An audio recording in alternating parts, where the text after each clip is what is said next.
Disturbingly familiar sight, NYPD cruisers, lights flashing, responding to yet another crime scene in New York City subways.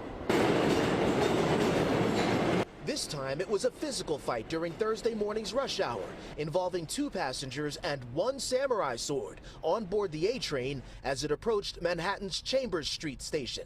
Detectives say the suspect, dressed in all black, struck another man on his head with the sword while it was still stowed in its wooden sheath. The victim, identified as 29-year-old Larry Griffin, suffered a deep laceration on his head. He was later treated and released from a local hospital. It's a little insane. I only get concerned for my wife, myself, being out here, but it's getting a little crazy every day and more creative. And not in a good way. And not in a good way. Police describe both the suspect and the victim as EDPs, or emotionally disturbed persons. The suspect, presumably for wielding a samurai sword on board a subway train. Cops labeled Griffin, the victim, an EDP, following his arrest in 2019 for placing several homemade rice cookers in the subway system. This is the breaking point. People have just had enough.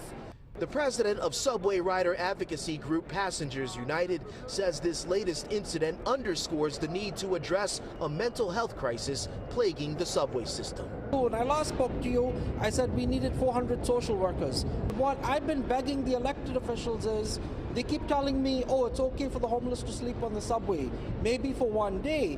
But when day 2 or 3 comes and they become antisocial and they get off their medications, that's when it becomes an all-out crisis down here.